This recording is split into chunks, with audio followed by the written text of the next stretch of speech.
திருச்சி சிவா திமுகவினுடைய கருத்து பெட்டகம் கருத்தியலாளர் இப்படியெல்லாம் பார்க்கப்படக்கூடிய ஒரு நபர். அவருடைய ஸ்டேட்மெண்ட் வந்து ஒரு முக்கியமான விவாத பொருளை கிளப்பிட்டு இருக்கு. காமராஜ் அவர்கள் ஏசி அறை இல்லாமல் தூங்க மாட்டாரு. இப்போ கருணாநிதி அவர்கள் சொன்னாங்க அப்படிங்கிறது தான் அவங்க முன் வச்சிருக்காங்க.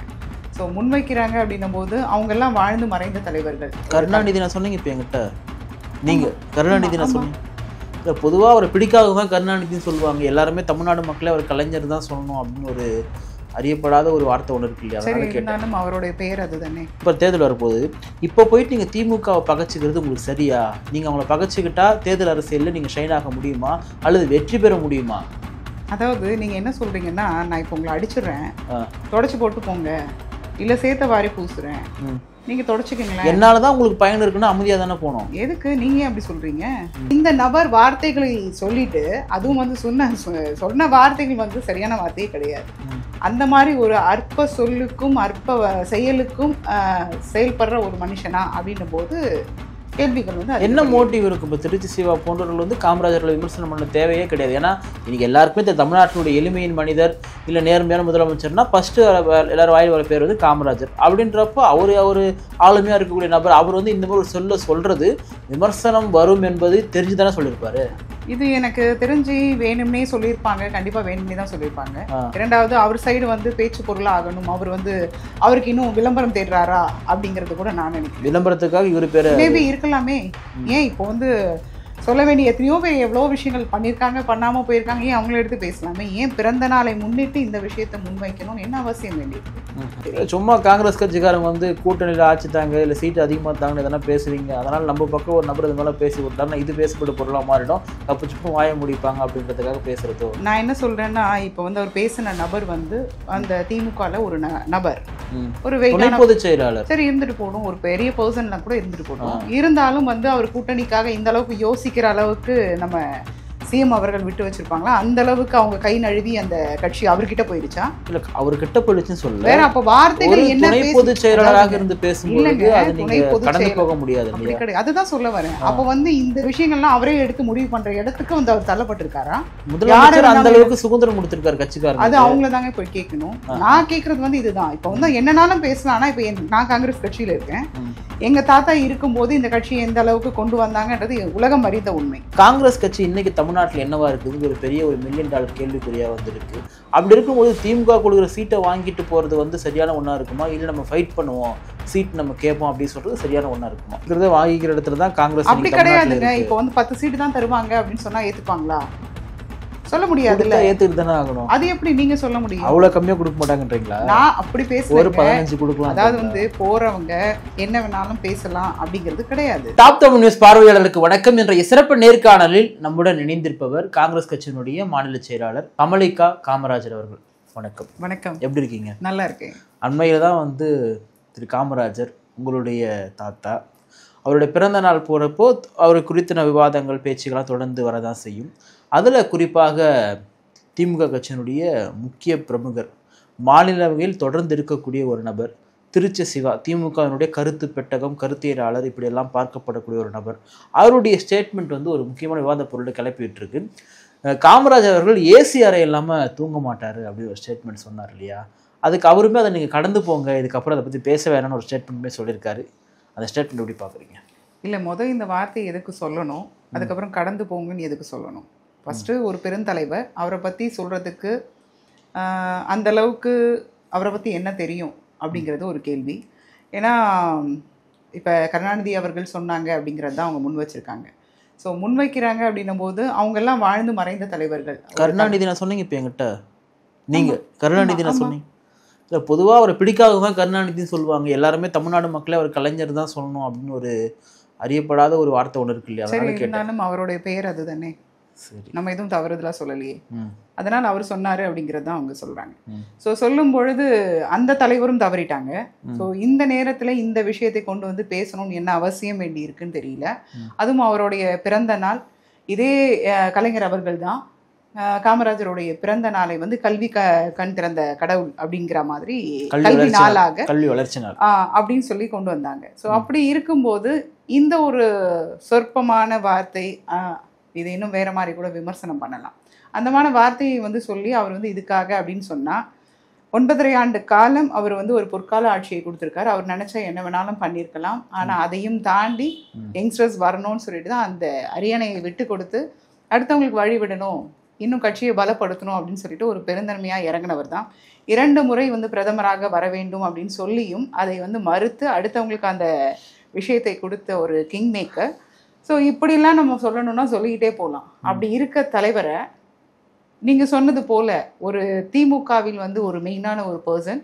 ஸோ 20 ஆண்டு காலம் தொடர்ந்து வந்து அவர் வந்து மாநிலங்களவை இருக்கக்கூடிய நபர் இருக்காங்க. அது இல்லாம எம்பியா இருக்காங்க. திமுகவுடைய கொள்கைகள் என்ன ஏதுன்றதெல்லாம் நல்லாவே தெரியும். கடந்து வந்த பாதைகள்லாம் வந்து அவங்க வந்து கோப்புகளாகவே வச்சிருக்காங்க. அதெல்லாம் வந்து அவரும் படிச்சிருப்பாருன்னு நான் நினைக்கிறேன். அப்படின்னும் போது இந்த காலகட்டத்தில் இந்த விஷயத்தை வந்து கொண்டு வந்து பேச வேண்டிய அவசியம் என்ன அப்படிங்கிறது தான் யோசிக்க வேண்டிய விஷயம். அவர் பேசிட்டு இதுக்கப்புறம் பேச வேணாம்னு சொல்லிட்டாரு. ஆனால் இந்த நேரத்தில் குறிப்பாக தேர்தல் வரப்போகுது. இப்போ போயிட்டு நீங்கள் திமுகவை பகைச்சிக்கிறது உங்களுக்கு சரியா? நீங்கள் அவங்கள பகைச்சிக்கிட்டா தேர்தல் அரசியலில் நீங்கள் ஷைன் ஆக முடியுமா அல்லது வெற்றி பெற முடியுமா? அதாவது நீங்கள் என்ன சொல்கிறீங்கன்னா, நான் இப்போ உங்களை அடிச்சிடுறேன், தொடச்சி போட்டு போங்க, இல்லை சேர்த்த வாரி பூசுறேன், நீங்கள் தொடச்சிக்கங்களேன், என்னால் தான் உங்களுக்கு பயன் இருக்குன்னா அமைதியாக தானே போகணும். எதுக்கு நீங்கள் அப்படி சொல்கிறீங்க? தன்மானம்னு ஒன்று இருக்குல்லங்க. இப்போ அவங்க தலைவரை நான் வந்து இந்த மாதிரி பேச முடியுமா? இப்போ வர எலெக்ஷன் இருக்குது, நான் கூட சீட்டு கேட்பேன். சீட்டு கேட்கும்போது இவங்களால எனக்கு வந்து லாபம் இருக்குது அப்படின்னு சொல்லிட்டு நான் வாயை மூடிட்டு போகிறது வந்து ஒரு பெருந்தலைவருடைய பேத்தின்னு சொல்கிறதுல அவர் பேர் தான். அதை நான் சொல்லக்கூடாது. ஸோ இங்கே தவறு நடந்திருக்கு. அதை சரி செய்கிறதுக்கு நம்ம வந்து ஒரு கூட்டணியில் இருக்கும் ஒரு நபரை கார்னர் பண்ணி தான் பேசுகிறோம். அந்த நபர் தான் பேசியிருக்காங்க. இன்னைக்கு சிஎம் அவர்கள் வந்து இதை வந்து இந்த மாதிரி அவரோட சைடில் இருந்து இந்த மாதிரி குடியாத்த தொகுதியில் வந்து பெருந்தலைவர் காமராஜர் நிற்கணும் போது கருணாநிதி அவர்கள் வந்து என்ன சொன்னாங்க, அந்த இடத்துல விட்டு கொடுத்தாங்கன்றது நட்பு ரீதியாகவும் கட்சி ரீதியாகவும் அவர் ஒரு விஷயத்தை முன் வச்சிருக்காங்க. அவரோட திருமணத்துக்கு வந்து பெருந்தலைவர் வந்திருக்காருன்றது அதையும் அவர் மறுக்கலை. ஸோ அதனால் வந்து அந்த மாதிரி இருக்கவங்கள பேச வேணாம், இந்த சர்ச்சையை விடுங்க, இதோட விட்டுருங்க அவர் அந்த சைட்லேருந்து அவர் சொல்கிறார். ஸோ ஒரு பொதுவான மனுஷனாக இருந்து அவர் பேசியிருக்கார். அதை நம்ம தவறுன்னு சொல்ல முடியாது. ஆனால் இந்த நபர் வார்த்தைகளை சொல்லிட்டு அதுவும் வந்து சொன்ன வார்த்தைகள் வந்து சரியான வார்த்தையே கிடையாது. அந்த மாதிரி ஒரு அற்ப சொல்லுக்கும் அற்ப செயலுக்கும் செயல்படுற ஒரு மனுஷனா அப்படின்னும் போது கேள்விகள் வந்து என்ன மோட்டிவ் இருக்கும்? இப்போ திருச்சி சிவா போன்றவர்கள் வந்து காமராஜர்களை விமர்சனம் பண்ண தேவையே கிடையாது. ஏன்னா இன்னைக்கு எல்லாருக்குமே தமிழ்நாட்டினுடைய எளிமையின் மனிதர் இல்லை நேர்மையான முதலமைச்சர்னா ஃபர்ஸ்ட் எல்லாரும் வாயில் வர பேர் வந்து காமராஜர். அப்படின்றப்போ அவர் ஆளுமையாக இருக்கக்கூடிய நபர். அவர் வந்து இந்த மாதிரி சொல்றது விமர்சனம் வரும் என்பது தெரிஞ்சு தானே சொல்லியிருப்பாரு. இது எனக்கு தெரிஞ்சு வேணும்னே சொல்லியிருப்பாங்க. கண்டிப்பா வேணும்னே தான் சொல்லியிருப்பாங்க. இரண்டாவது அவர் சைடு வந்து பேச்சு பொருளாக ஆகணும். அவர் வந்து அவருக்கு இன்னும் விளம்பரம் தேடுறாரா அப்படிங்கறது கூட நான் நினைக்கிறேன். விளம்பரத்துக்காக இவரு பேரு மேபி இருக்கலாமே. ஏன் இப்போ வந்து சொல்ல வேண்டிய எத்தனையோ பேர் எவ்வளோ விஷயங்கள் பண்ணியிருக்காங்க, பண்ணாமல் போயிருக்காங்க. ஏன் அவங்கள எடுத்து பேசலாமே? ஏன் பிறந்த நாளை முன்னிட்டு இந்த விஷயத்தை முன்வைக்கணும்னு என்ன அவசியம் வேண்டியிருக்கு? ஸோ அதனால அவர் வந்து விளம்பரம் இல்லைன்னு சொல்றதுக்காக என்ன பேசணும்னு தெரியாம பேசுறாரான்னு தெரியல. சும்மா காங்கிரஸ் கட்சிக்காரங்க வந்து கூட்டணியில் ஆட்சி தாங்க இல்லை சீட்டு அதிகமாக தாங்கன்னு எதனா பேசுவீங்க, அதனால நம்ம பக்கம் ஒரு நபர் இது மேலே பேசி விட்டாருன்னா இது பேசப்பட்ட பொருளாக மாறிடும், தப்பு சுப்பும் வாய முடிப்பாங்க அப்படின்றதுக்காக பேசுறதோ. நான் என்ன சொல்றேன்னா, இப்போ வந்து அவர் பேசின நபர் வந்து அந்த திமுகல ஒரு நபர், ஒரு பொதுச் செயலாளர், சரி இருந்துட்டு போடும், ஒரு பெரிய பர்சன்லாம் கூட இருந்துட்டு போடும். இருந்தாலும் வந்து அவர் கூட்டணிக்காக இந்த அளவுக்கு யோசிக்கிற அளவுக்கு நம்ம சிஎம் அவர்கள் விட்டு வச்சிருப்பாங்களா? அந்த அளவுக்கு அவங்க கை நழுவி அந்த கட்சி அவர்கிட்ட போயிடுச்சா? இல்ல அவர்கிட்ட போயிடுச்சுன்னு சொல்ல வேற. அப்ப வார்த்தைகள் என்ன? பொதுச் செயலாளராக இருந்து பேசும்போது அது நீங்க கடந்து போக முடியாது. அப்படி கிடையாது. அதுதான் சொல்ல வரேன். அப்ப வந்து இந்த விஷயங்கள்லாம் அவரே எடுத்து முடிவு பண்ற இடத்துக்கு வந்து அவர் தள்ளப்பட்டிருக்காரா? முதலமைச்சர் அந்த அளவுக்கு சுதந்திரம் கொடுத்திருக்காரு கட்சிக்காரங்க. அது அவங்கள தாங்க போய் கேட்கணும். நான் கேட்கறது வந்து இதுதான். இப்ப வந்து என்னன்னாலும் பேசலாம். ஆனா இப்ப நான் காங்கிரஸ் கட்சியில இருக்கேன். எங்க தாத்தா இருக்கும்போது இந்த கட்சியை எந்த அளவுக்கு கொண்டு வந்தாங்கன்றது உலகம் அறிந்த உண்மை. அப்படின்றதுனால நான் என்னன்னாலும் பேசலான்னு வாய்க்கு வந்தது பேச முடியுமா? எனக்குன்னு ஒரு அளவுகோல் இருக்கு. நான் என்ன பேசணுன்றது இருக்கு.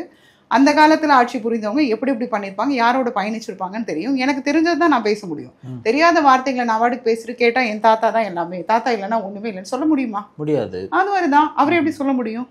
அவர் சொல்றாரு அப்படின்னு சொன்னாக்கா அப்ப எல்லாமே கட்சி அவர்கிட்ட போயிடுச்சா? அது யோசிக்க வேண்டிய விஷயம் தானே.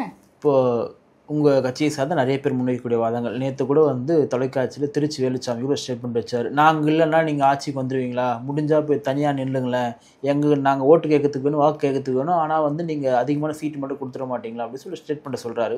இன்றைக்கி கூட்டணியில் இருக்கக்கூடிய விசிகா இடதுசாரிகள் உட்பட வந்து இந்த ஸ்டேட்மெண்ட் வந்து முன்வைக்கிறாங்க. காங்கிரஸ் கட்சி இன்றைக்கி தமிழ்நாட்டில் என்னவா இருக்குதுன்னு ஒரு பெரிய ஒரு $1 மில்லியன் கேள்விக்குறியாக வந்துருக்கு. அப்படி இருக்கும்போது திமுக கொடுக்குற சீட்டை வாங்கிட்டு போகிறது வந்து சரியான ஒன்றா இருக்குமா, இல்லை நம்ம ஃபைட் பண்ணுவோம் சீட் நம்ம கேட்போம் அப்படின்னு சொல்கிறது சரியான ஒன்றா இருக்குமா? இல்லை அப்படி சொல்ல முடியாது. இப்போ சொன்ன நபர்கள்லாம் வந்து பார்த்தீங்கன்னா எந்த அளவுக்கு சீட்டு இருக்குன்றதை நம்ம பார்க்கணும். காங்கிரஸ் பேர் இயக்கம் எந்த அளவுக்கு சீட்டு வாங்கியிருக்குன்றது பார்க்கணும், எத்தனை வின் பண்ணியிருக்காங்கன்றது பார்க்கணும். ஸோ அந்தளவுக்கு சோட ஒன்றும் போயிடல. ஸோ இருக்கும் 60 ஆண்டு காலம் நாங்கள் இல்லை அப்படின்னாலும் உயிர் போட தான் இருக்கும். அது வந்து எனக்கு சில வருத்தங்கள் இருக்குது தனிப்பட்ட முறையில். நான் அதை வந்து கட்சியில் வந்து இப்படி அப்படின்னு நான் வாதிட விரும்பலை. இருந்தாலும் அவங்களோட விஷயத்தில் அவங்க என்ன மேலிடம் சொல்லுதோ, அவங்க தலைமை என்ன சொல்லுதோ அதை கேட்டு அவங்க செய்கிறது. இதில் நான் வந்து உள்ளே போய் நான் பேச நான் விருப்பப்படலை. நான் என்ன கேட்குறேன்னா, சீட்டுகள் கொடுத்தாலும் டிமாண்ட் பண்ணுறது எங்களோட உரிமை, கொடுக்குறதும் கொடுக்காதும் அவங்களோட உரிமை. ஸோ இதை வந்து தலைமை சொல்கிறத கேட்டு தான் இவங்க செய்ய போகிறாங்க. ஸோ வர எலெக்ஷனில் என்ன நடக்க போகுதுன்னு பொறுத்திருந்து தான் நம்ம கொடுக்குறத வாங்கிக்கிற இடத்துல தான் காங்கிரஸ். அப்படி கிடையாதுங்க. இப்போ வந்து 10 சீட்டு தான் தருவாங்க அப்படின்னு சொன்னால் ஏற்றுக்குவாங்களா? சொல்ல முடியாதுல்ல. ஏத்துட்டு தானே ஆகணும். அது எப்படி நீங்க சொல்ல முடியும்? அவ்வளவு கம்மியா கொடுக்க மாட்டாங்கன்றீங்களா? நான் அப்படி பேசுறேன். ஒரு 15 கொடுக்கலாம். அதாவது வந்து போறவங்க என்ன வேணாலும் பேசலாம் அப்படிங்கிறது கிடையாது. இப்போ உள்ள என்ன நடக்குது, தலைமையில என்ன பேசுறாங்க, இப்ப கூட்டணியில இருக்க தலைவர்கள் என்ன பேசுறாங்கன்னு உங்களுக்கும் தெரியாது, எனக்கும் தெரியாது. இதை வந்து நம்ம விமர்சனமா பேசி என்ன கிடைக்க போகுது? அது தவறு இல்லை. பொறுத்திருந்து தான் நம்ம பார்க்கணும் என்ன நடக்க போகுதுன்னு. ஏன்னா தொடர்ந்து நீங்களுமே காமராஜருடைய பேத்தி அப்படின்ற முகம் ஒன்று இருக்குது, கட்சியில் தொடர்ந்து இருந்துட்டு இருக்கீங்க. ஆனால் எங்களுக்கு தெரிஞ்சு உங்களுக்குலாம் எந்த விதமான எலெக்ஷன் நிற்கிறதுக்கான வாய்ப்புகளும் கொடுத்த மாதிரி தெரியல. அது உங்களுக்கு ஒரு மன நெருடலை கொடுக்கலையா அந்த கட்சியில்? கேட்க வேண்டியது என்னோட உரிமை, கொடுக்குறதும் கொடுக்காதும் அவங்களோட கடமைன்னு சொல்லலாமா உரிமைன்னு சொல்லலாமா தெரியல எனக்கு. கேட்குறது கேட்டுகிட்டே இருப்போம். ஆனாலும் என்னோட என்ன சொல்கிறது, என்னோட சேவைகள் தொடர்ந்துட்டு தான் இருக்குது. நான் செய்ய வேண்டியதை செஞ்சுட்டு தான் இருக்கேன். கட்சியில் ஏதாவது ஒரு விஷயங்கள் கொடுத்தாலும் அதை மெனக்கிட தான் செய்கிறேன். ஸோ பார்த்து அதுக்கப்புறம் என்ன செய்கிறாங்களோ பார்ப்போம். இப்போ குறிப்பிட்ட திரு சீமான் அவர்கள் வந்து இந்த பனைமரம் ஏறி ஒரு போராட்டம் பண்ணார், கல் இறக்குமதி பண்ணணும் அப்படின்றதுக்காக. ஒன்று இது வந்து விவசாயிகளுக்காக வாழ வைக்கணும்னு பார்த்தாலுமே ஒரு குறிப்பிட்ட சமூகத்தினுடைய பிரதிநிதிகளுடைய ஓட்டுகளை வாங்குவதற்கும் அந்த சமூகத்தினுடைய வாக்குகளை கவருவதற்கு தான் திரு சீமான் பண்ணார் விமர்சனம் வருது இல்லை? எப்படி பார்க்குறீங்க அது? இல்லை, அது ஒரு விதத்தில் பார்க்கும்போது இதை வந்து அரசியல் அப்பாற்பட்டு பார்க்கணுன்னா பனைன்றது வந்து ரொம்பவே நல்ல விஷயம். ஸோ பனை ஏறி பிழைச்சவங்க எத்தனையோ பேர் இருக்காங்க. ஸோ அதுக்கு உண்டான விஷயங்கள்லாம் வந்து நல்லபடியாக நடக்கணும்னு சொல்லிட்டு அதுக்கு வண்டி வாகனங்கள் வந்து செட் பண்ணி அது வழியாக ஏறி போனால் இறந்து போகிறதுலாம் வந்து குறையும் அப்படின்னு சொல்லிட்டு குமரி ஆனந்தன் வந்து முன் வச்சு நிறைய இடங்கள் அதை வந்து கொண்டு போனார்.